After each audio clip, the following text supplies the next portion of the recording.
Well, we know for sure he won't be fixing that door this time. So if you really love a challenge, a card for you is Goldenite Castigator. And I mean, geez, what the hell's up with this thing? I mean, if you like having a target on your head, or if you like a sign that says, punch me in the face, this is the card for you. Although a 4/9 with haste and flying is pretty sweet, and you'll probably win some games that way, that drawback is just a kick in the teeth. I mean, you thought big ugly demons were scary and had really nasty drawbacks. Well, this is a big ugly angel that's scary and has a really nasty drawback. But seriously, 4/9, technically speaking, it's only 5 toughness because everything deals double to itself. So it's really not as tough as they really made it out to be. I think they just gave it this 9 just because if they did give it 5 toughness, it would die to something like Lightning Bolt. The Wolf of the Devil's Breath could have been a much better card simply because it doesn't damage players. If it did damage players, I would have loved to make some wacky build where I got to discard Emrakul the Aeon's Torn, which is somewhere on this plane apparently, and just wrecked my opponent's face. But I probably could have done that with Emrakul and through the breach anyway.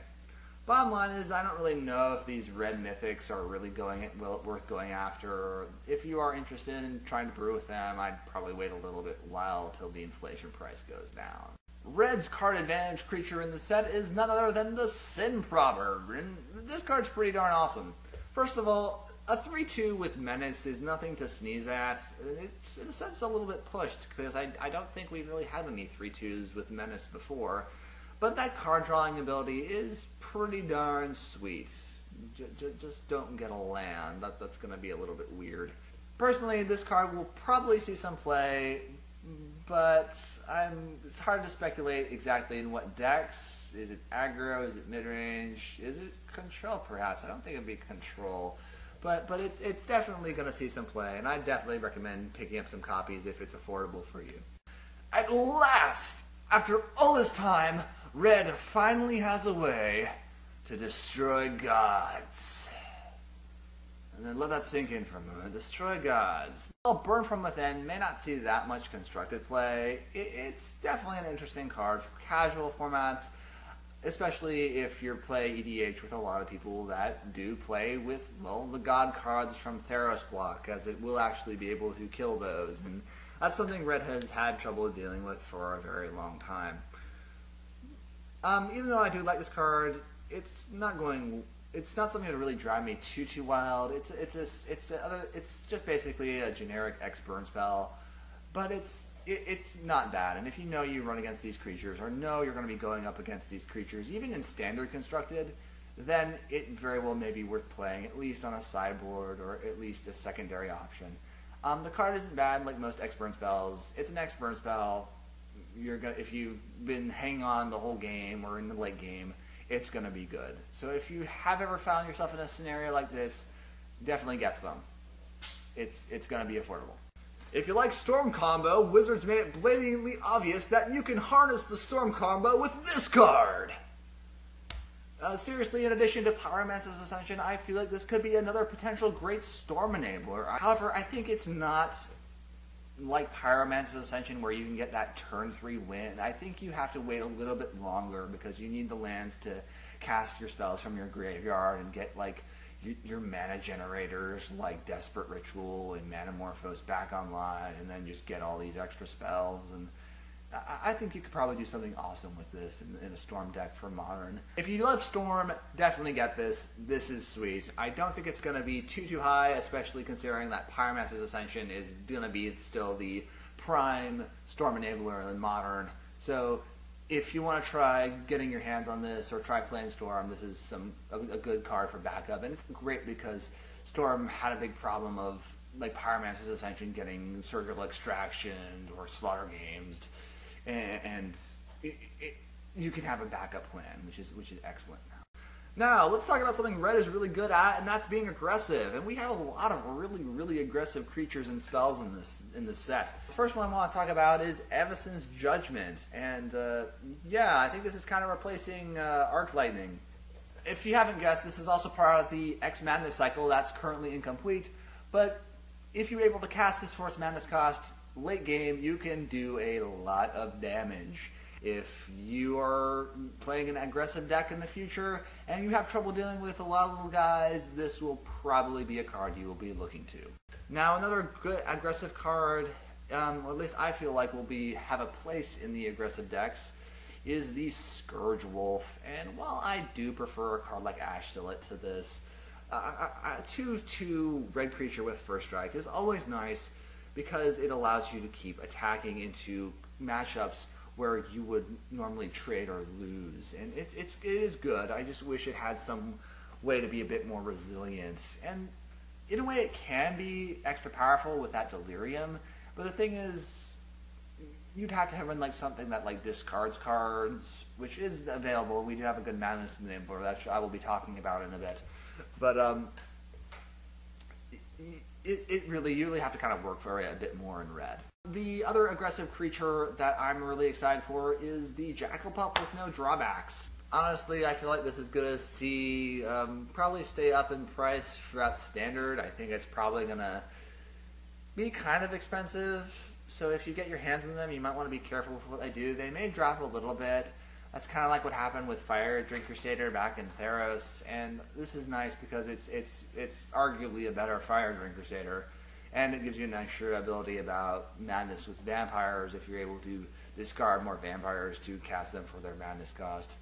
Going over the Madness enabler that we have the reprint of Tormenting Voice, but I think a lot more people are more excited for Red Aquamoeba, aka Ravenous Bloodseeker, and although this guy is kind of weird because normally I'm expecting red creatures to have a little more power, I think this will definitely see play, especially with all the great Madness cards that are in the set. But even so, a potential 3/1 for 2 is really good in red. Sadly, it's a bit different from Aquamoeba, whereas if you use its ability twice, it kills itself, but it's still going to see some play, and I still think it's a good card for at least standard, if not potential for other formats. Speaking of other Madness cards, Red has so many other great Madness-themed cards, like, of course, the reprint of Fiery Temper, who could forget that? But there's also some others that could probably also see play. I personally like Senseless Rage. I feel like getting a drop on your opponent when they least expect it for Madness is pretty sweet, because you'll be able to cast this, if you have a Ravenous Bloodseeker and it's attacking, you'll be able to discard it, cast it for Madness, and get in there for 5. That seems fine by me. Although it is an aura, you do have to be careful though. While it probably won't see play right away, Lightning Axe is a good classic reprint, which is also an excellent Madness enabler. Cast a spell with Madness and kill one of their creatures is very powerful, but sadly I don't think this is going to see play right away until Roast leaves, because Roast is arguably better because you don't always have to discard a card, and some decks don't want to discard a card, unless they're Madness decks, which in that case you should get some. Well, that's enough about Madness and vampires. Let's talk more about werewolves. My favorite werewolf is obviously the little aggressive one, the Village Messenger, which is a Raging Goblin to start, or Raging Werewolf, whatever you want to call him, and he turns into a 2/2 with Menace, which is excellent for a nice aggressive red deck, because later in the game you don't want your creatures to get blocked, and that's honestly sick. Personally, I think he could very well see play in aggressive red decks outside of Standard, as getting a creature that gets bigger for a mono red deck is really great. That's why cards like Monastery Swiftspear are so good. But yeah, he's going to see some play, so get your set when you can. 2 other werewolves that I kind of like, I don't know if they're going to see so much constructed play, but they're the Breakneck Rider, which transforms into the Neck Breaker. But this actually transforms into a similar kind of like Anthem Orcish Warframe thing that gets your creatures more powerful when they attack. The other run I really like is the Grewreach Bandit, which is a 3/2 with haste for 3, which is nice, but it transforms into a werewolf that allows you to play your werewolf creatures flipped, which I think is, if you love werewolves, you're going to really love that a lot. Do I think these cards are going to be played in Constructed? Honestly, I don't think they're bad creatures for Constructed. 3 power for 3 mana is a nice deal, and they have nothing but benefits. So if werewolves become a thing, or mono red aggro becomes a thing, expect to see some of these. I feel like these can see some play.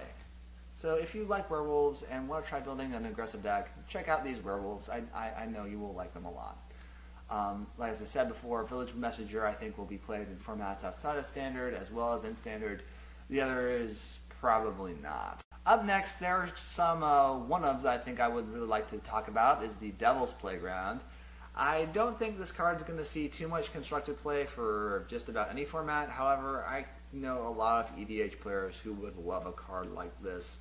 If you're a red deck that loves tokens, or a mono red deck in general, I feel like you get a ton of value from this, or any deck that splices like blue or some other way to copy a spell. I think that I can see a lot of people doing something like that, just getting a ton of creatures, and these devils are just nasty. These devils explode.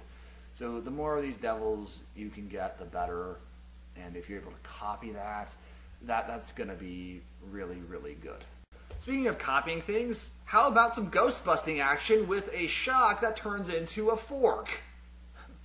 Dear God, what are they going to think of next? If you like casual play, this is definitely a card for you. However, this actually might see some play in some control decks for Standard. I can honestly see this like copying some like card draw spell when it goes into the graveyard. I mean, wow, this is some serious stuff. Go Ghostbusters. Go Ghostbusters, by the way. Oh dear, that guy could have used some bug spray. Yeah, you should definitely watch out for that.